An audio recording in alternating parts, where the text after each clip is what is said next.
అఖిల భారత యువజన సమైక్య రాష్ట్ర పిలుపులో భాగంగా ఐపీఎల్ మ్యాచ్లను రద్దు చేయాలనేసి అఖిల భారత యువజన సమైక్యగా డిమాండ్ చేస్తున్నాం.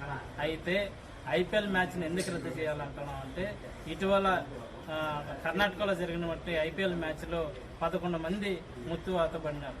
ఇది కేంద్ర ప్రభుత్వం ఆధీనంలోనే జరుగుతుంది. ఇది మేము క్రీడా రంగానికి ఎక్కడికాడో వ్యతిరేకం కాదు, క్రీడా రంగం జరగాల్సిందే.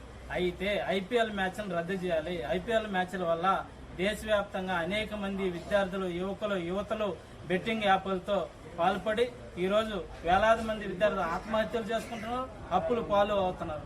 కాబట్టి ఐపీఎల్ మ్యాచ్ ని తక్షణమే రద్దు చేయాలనేసి అఖిల భారత యువజన సమైక్య డిమాండ్ చేస్తున్నాం. ఇప్పుడు చూస్తా ఉన్నాం, గంజాయి ఆన్లైన్ బెట్టింగ్ యాప్ల కన్నా ప్రమాదకరంగా అయినటువంటి ఐపీఎల్ మ్యాచ్ ఈరోజు కేంద్ర ప్రభుత్వం ఆధీనంలో జరుగుతూ ఉంది. తక్షణమే కర్ణాటకలో జరిగినటువంటి 11 మంది చనిపోయినారు. కేంద్ర ప్రభుత్వం వాళ్ళకి ఎక్స్గ్రేషియా కింద 25 లక్షల రూపాయలు ఇవ్వాలి. అదే విధంగా వాళ్ళ కుటుంబంలో ఒకరికి ప్రభుత్వ ఉద్యోగం కూడా కల్పించాలనేసి అఖిల భారత యువజన సమైక్యంగా డిమాండ్ చేస్తున్నాం. ఇది కేంద్ర ప్రభుత్వం, రాష్ట్ర ప్రభుత్వం వైఫల్యం చెందుతా ఉంది. ఈ ఐపీఎల్ వల్ల దేశంలో ఉన్నటువంటి ఎంతో మంది యువకులు నాశనం అవుతున్నారు. కాబట్టి ఈ ఐపీఎల్ మ్యాచ్ ని రద్దు చేయాలి.